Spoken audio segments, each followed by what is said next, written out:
Canada के प्रधानमंत्री Justin Trudeau अपने देश में मौजूद भारतीय समाज को बांटने में कामयाब होते दिख रहे हैं। इससे भारत और कनाडा के लिए किस प्रकार के खतरे बढ़ रहे हैं सर? नहीं जी, पहले तो मैं इसमें लाऊंगा कि भारत कनाडा क्या रिश्ते तो ठीक रहे हैं जी, लेकिन ये ट्रूडो के बीच में आने से ज़्यादा इसके अंदर जो खराब रिश्ते आप कह रहे हैं वो आ रहा है जी। तो एक तरह से भारत कनाडा और ट्रूडो जी, क्योंकि देश के या लोगों के बीच के रिश्ते कुछ लोग अगर ख़राब करते हैं तो मुझे नहीं लगता कि पूरे देश के साथ ही जी ऐसा है। लेकिन जब से ट्रूडो आए हैं जी, तब से जो है रिश्ते ख़राब हुए हैं, और वो भी उनकी वजह से जी, क्योंकि वो अपनी पॉलिटिकल स्टैंडिंग के लिए जी, अपने आप को पावर में रखने के लिए ये जो कुछ एंटी इंडिया कहिए, विघटनकारी जो लोग हैं जी, और खालिस्तानी कहिए, तो सिर्फ खालिस्तानी नहीं है, और भी हैं जो भारत का को आगे बढ़ते हुए देखना नहीं चाहते हैं जी। उन लोगों को साथ लेकर के वो चल रहे हैं कि उनके बैसाखी के सहारे पर, और इसीलिए वो चाहते हैं कि ये आगे चलता रहे, और वो कमेंट्स भारत के ऊपर दिए जा रहे हैं जो कि उनके खुद के लोग नहीं चाहते हैं जी। इसलिए मैंने कहा कनाडा के मैक्सिमम लोग नहीं चाहते हैं जी। आप देखिए आज की डेट में उनकी क्रेडिबिलिटी खुद ट्रूडो की 25 से 28% के बीच में है जी। तो आप समझ सकते हैं कि क्या जो है लोग क्या चाहते हैं वहाँ पर जी। अगर लोग चाहते तो भी क्रेडिबिलिटी उनकी ऊपर आती जी। तो ये जो चीज़ें इन्होंने किया है, और ख़ास करके इस बार जब इन्होंने New Democratic Party Jagmeet Singh Brar की जो पार्टी से सहयोग लिया जी, अपने गवर्नमेंट चलाने के लिए, बैसाखी का सहारा उसका लिया इन्होंने, और तब से जो है वो इनके साथ खालिस्तानी फोर्सेज के साथ आ रहे हैं, साथ में खालिस्तान समर्थक कहिए, खालिस्तान कमांडो फोर्स कहिए, मतलब जो भी चीज़ें जो भारत में नहीं हैं, जिनका अस्तित्व नहीं है जी, उसको वहाँ पर वो बढ़ावा दे रहे हैं जी। और वो शायद समझ नहीं पाए कि कनाडा में सिर्फ खालिस्तानी नहीं है जी, सिख हैं जी, सिख बहुत हैं और सिख भारतीय हैं जी, वो अलग नहीं हैं जी। तो वहाँ पर भारतीय बहुत हैं जी। उन भारतीयों में वो सिख हैं जो भारत का कोई विघटन नहीं देखना चाहते जी। वहाँ बाकी भारतीय हैं, साउथ इंडिया से लेकर के पूरे नॉर्थ इंडिया तक जी, उनकी भी संख्या बहुत है जी। और ये कुछ गिने चुने ये जानबूझ करके खालिस्तानियों को आगे लेके आ रहे हैं, और कोशिश यही है उनकी कि ये कुछ सिरदर्दी पैदा करें भारत के लिए जी, जो चाहते हैं। अभी देखिए उनके एक्शंस, हम लोगों ने पहले भी एक बार इस बारे में बात की थी, और मैक्सिमम जगहों पर उनकी मुंह की खानी पड़ी है उनको जी। क्योंकि अभी भी देखिए भारत ने हर जगह फोरम में यही बोला कि जो आप कह रहे हैं उसका आप जो है उसका प्रूफ तो दीजिए कहीं जी, कोई एविडेंस तो दीजिए। अभी तक उन्होंने कोई क्लियर एविडेंस नहीं दिया जी। भारत के जो वहाँ पर कनाडा में जितने हाई कमीशन था वहाँ पर, और या जो अपने वाणिज्यिक दूतावास थे, सब पर उन्होंने सर्वेलेंस कराना शुरू कर दिया जी, जो कि अगेंस्ट प्रोटोकॉल है, डिप्लोमेटिक प्रोटोकॉल के अगेंस्ट है कि ये ऑडियो और वीडियो सर्वेलेंस दोनों करा रहे थे जी, जो गलत है, जो नहीं होना चाहिए। और भारत ने एक्शन लिया और उन्होंने बंद कर दिया, अपनी वहाँ से डिप्लोमेट्स ही बुला लिए, इनके भी वापस भेज दिए, और जो कार्रवाई वहाँ से जो काम होते थे उसको भी बंद कर दिया। अभी देखिए लेटेस्ट था कि इन्होंने जो कैंप्स लगते थे जी, वाणिज्यिक दूतावास के जो सर्टिफिकेट्स वगैरह देने के लिए, वहाँ इन्होंने बोल दिया कि सिक्योरिटी नहीं दे सकते जी। ये नॉर्मल चीज़ है, लेकिन इसीलिए वो बंद हो गया वहाँ जी। तो ऐसी चीज़ें इन्होंने की वहाँ पर। उसके अलावा उन्होंने देखिए जो बात हम कर रहे थे 3 तारीख को संडे को, जो ये हिंदू सभा जो मंदिर है, महासभा मंदिर, वहाँ पर प्रोग्राम चल रहा था जी, और वहाँ पर खालिस्तानी समर्थक आ करके और तोड़फोड़ की ऐसी हिंसक कार्रवाई कर रहे हैं जी। और देखिए वहाँ पर ऐसा नहीं था कि सिर्फ कुछ लोग ही गए थे जी, भारतीय गए थे, मतलब वही भारतीय, जब मैं कहता हूँ तो वहाँ सिख भी थे जी, और बाकी हर जो है मजहब धर्म के लोग भारतीय वहाँ पर थे जी। और वहाँ पर एक कुछ ऐसे जो खालिस्तानी हैं जो कि भारत में नहीं है, भारत ने उनको यहाँ काबू में कर लिया है, वहाँ वो उनको आगे बढ़ा रहे हैं जी। और उसमें एक पुलिस वाला भी था। बिल्कुल, एक पुलिस वाला भी था जी। और ये भी वहाँ रिपोर्ट आई कि लेट कार्रवाई हुई पुलिस की वहाँ पर। जी तो ये सब चीज़ें खुद वहाँ के लोग समझ नहीं पा रहे हैं, जी कनाडा के खुद के लोग नहीं समझ पा रहे हैं कि ये चीज़ें आज तक नहीं हुई, अभी क्यों हो रही हैं इस तरह। जी और इसका देखिए रिपरकशन वहाँ भी होगा अगर ऐसे चलता रहेगा तो। और अभी जो है अब निजर का ही ले लीजिए जिसकी बात वो करते हैं, पहले इन लोगों ने ही कहा था कि ये गैंगस्टर अटैक था, गैंग्स की फाइटिंग हुई थी शुरू में, अगर आपको याद हो जी। वहाँ इन्होंने यही कहा था। जी बाद में जो है 1 साल पहले ले आए कि नहीं ये तो भारत की तरफ से कार्रवाई हुई थी। जी तो ये ऐसी चीज़ें जब अगर लेके आएंगे तो ये तो मतलब एक तरह से बता रहा है टोटली कि ये अराजक तत्वों का जो है समर्थन कर रहे हैं, उनको आगे ले आ रहे हैं। जी यही नहीं है, देखिए 30 अक्टूबर को एक न्यूज़पेपर है वॉशिंगटन पोस्ट में इन्हीं के आई थिंक नेशनल सिक्योरिटी या कोई हैं जिन्होंने लीक किया था न्यूज़ कि इंडिया का इंटरफेरेंस हो रहा है जी कनाडा में, उसके बारे में। जी अब ऐसी चीज़ें हैं, देखिए ऐसी चीज़ें तो डिप्लोमेटिकली बात करके आदमी आपस में सॉल्व करता है।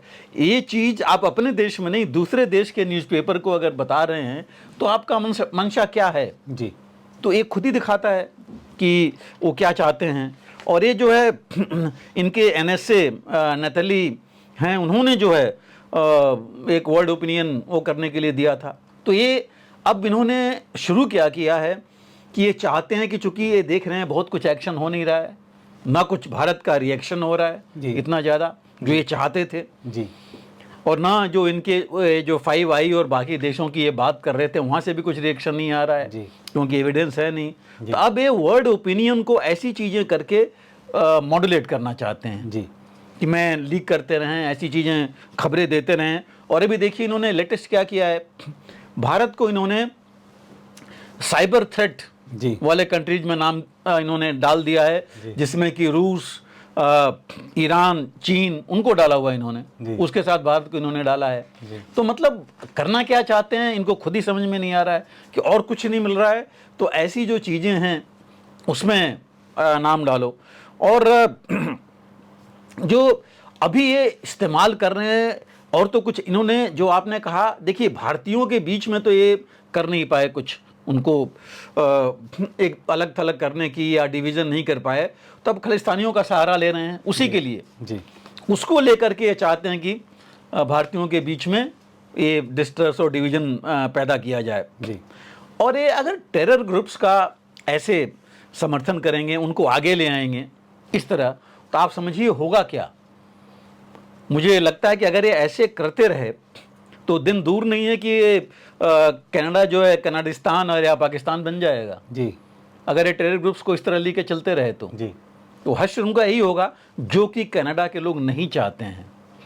इसीलिए मैंने कहा कि देखिए उनकी पॉपुलैरिटी बहुत लो है, तो वहाँ के लोग नहीं चाहते हैं। पिछले इनके कई जो पिछले गवर्नमेंट जो थी उनके मिनिस्टर्स और बाकी लोग इनके खिलाफ बहुत कुछ बोल चुके हैं। जी तो ये सब चीज़ें शायद अभी वही है, कुर्सी में चिपकना ही रहना चाहते हैं, इनको लग नहीं रहा है। और देखिए टेम्पल अटैक में भी जो हिंदू महासभा का हुआ था उसमें दुनिया में रिएक्शन आया था उसका, हमारे प्रधानमंत्री ने, हमारे विदेश मंत्री ने, और बाकी कई जगहों से बहुत रिएक्शन आया इसके ऊपर। फिर इन्होंने भी रिएक्शन दिया, ट्रूडो ने भी, जी कि ये नहीं होना चाहिए। जी और एक वो जो जिसकी आप बात कर रहे थे पुलिस ऑफिसर, उसको उन्होंने बर्खास्त भी किया है। जी। लेकिन कुछ सवाल ये था कि ये तो होना ही नहीं चाहिए था, प्रिवेंट करना चाहिए था। जी। आपकी सिक्योरिटी अपरेटस उस समय तैयार रहनी चाहिए थी क्योंकि इनके यहाँ देखिए हो क्या रहा था, कनाडा में खालिस्तानी मार्च करते हैं, जी वो अपनी गैदरिंग्स करते रहते हैं जिनके ऊपर कोई रोक नहीं है, जी जबकि ऑलरेडी डिक्लेयर्ड हैं भारत से टेररिस्ट, इनके पास भी मैसेज गया हुआ है, उसके बावजूद ये करते हैं। तो इसको मतलब ये जो कहते हैं कि right to practice your own faith और फ्री स्पीच कहाँ है वो। अगर इतनी बड़ी हिंदू महासभा में अगर ये सब की चल रहा था आयोजन, जी और वहाँ पर आप नहीं कर पाए तो आप free faith, right to faith या स्पीच कैसे कर पा रहे हैं, प्रैक्टिसिंग ओन फेथ। तो कहने की बात इनकी कुछ और है, दिखाने की जो चीज़ अलग है। और ये एक तरह से देखा जाए तो इन्होंने तो जो कहते हैं ना इम्यूनिटी दे देना कि बिल्कुल खालिस्तानी जो चाहें वो करें, वो चीज़ लेके चल रहे हैं। जी तो ये एक चीज़ है जो कि इनके खिलाफ जा रहा है। भले ये भारत विरोधी गतिविधियों को कनाडा में ये आने दे रहे हैं, आगे बढ़ने दे रहे हैं, बट कुछ ही समय रहेगा कि जब यही गतिविधियां भारत विरोधी की जगह कनाडा विरोधी हो जाएंगी जी, और तब शायद ये कुछ कर नहीं पाएंगे अगर ये शक्तियां वहाँ इस तरह बढ़ जाएंगी तो वो इनको ट्रूडो को समझना जरूरी है, जनता कनाडा की समझती है, इनको समझना ज़्यादा जरूरी है। क्योंकि देखिए हिंसा, घृणा भड़काना लोगों के बीच में, जो आप कह रहे थे कि भारतीयों को ये विभाजित करना चाहते हैं, वो ये न कर पाए हैं न कर पाएंगे जी, इनको पता है, इसीलिए ऐसे एलिमेंट्स को ला रहे हैं।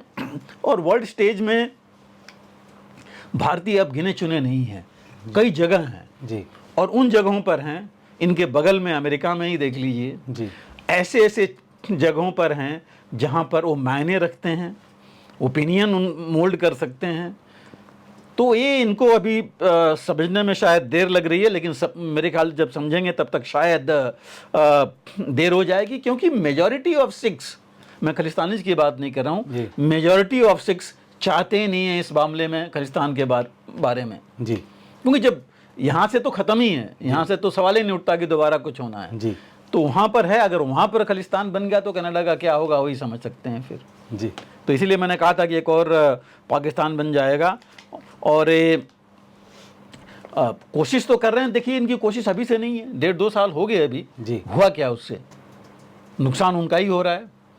अगर आज भारत मिशन अपने बंद कर दे, 1.5 लाख जो हमारे 1,70,000 के आसपास स्टूडेंट्स हैं जिनसे करोड़ों मिल रहे हैं, वो अगर वापस आ जाएं, जी, एक्टिविटीज़ भारत अपनी वहाँ पर कम कर दे, इंपोर्ट्स अपने हार्डली यानी इंपोर्ट्स हैं, होते हैं इंपोर्ट, अगर वो बंद कर दे, जी, अगर वहाँ से लोगों का आना जाना, इनकी जो है टूरिज्म बंद कर दे, तो होगा क्या, नुकसान किसका होगा? जी, लेकिन भारत ये नहीं कर रहा है, क्योंकि भारत को पता है कि कनाडा के लोग ये नहीं चाहते हैं। जी, ये तो people to people contact Bharat Pakistan से भी भारत बोलता रहा है, कनाडा भी पाकिस्तान नहीं बना, लेकिन तब भी मैं कह रहा हूँ पाकिस्तान से भी भारत कहता कि पीपल टू पीपल कांटेक्ट होना चाहिए जी, क्योंकि जो चीज़ें भी हैं चाहे पाकिस्तान के साथ हैं, वो उनकी फ़ौज और उनके जो पावर में हैं, जो ओहदे वाले हैं ऊपर के, सारी सरकार नहीं मैं कहूँगा, उनकी वजह से है, वही कनाडा में है। तो भारत तो ये नहीं चाहेगा ये करना, लेकिन अगर ये हुआ तो इनके लिए मुश्किल हो जाएगा, क्योंकि जो ये चीज़ें लेके चल रहे हैं कि अभी खालिस्तानीज कह रहे हैं कि हिंदू कनाडा से बाहर जाएं, जी, क्या ये चाहते हैं ट्रूडो? क्योंकि अगर ये हुआ, हिंदूज का बाहर मतलब हिंदूज में जो सारे मैंने कहा, सिख भी हैं, हिंदूज हैं, बाकी जो जितनी हमारे यहाँ है, साउथ इंडियन से लेकर नॉर्थ इंडियन, गुजराती, सब अगर बाहर आ जाएंगे तो इनकी इकॉनमी से लेकर हर एक चीज़ जो है बिल्कुल चरमरा जाएगी। तो करेंगे क्या है जी, ये चीज़ इनको देखना बहुत ज़रूरी है। और जिससे अभी जो प्रदर्शन देखिए हुआ था इस हिंदू महासभा जो मंदिर के में जो कुछ हुआ उसके खिलाफ, उसमें देखिए कितने ज़्यादा लोग पहली बार इतने हिंदूज वहाँ पर आए, और हिंदूज ही नहीं थे, मैं भारतीय में कहूँगा, सिख्स भी उसमें आए थे।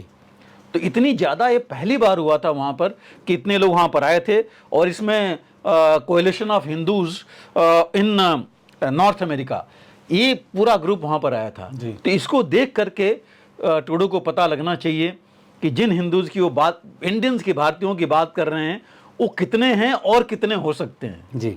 तो ये चीज़ें अगर वो सोचते हैं तो ये विभाजित तो कर नहीं पाएंगे, लेकिन कनाडा को विभाजित कर देंगे अगर वो इस हिसाब से चलेंगे। जी बिल्कुल सर। अगर आप भी लेना चाहते हैं देश दुनिया की तमाम जानकारी तो आज ही सब्सक्राइब करें हमारे चैनल को, साथ ही नीचे दिए बेल आइकन को जरूर दबाएं ताकि हर अपडेट आप तक पहुंच सके।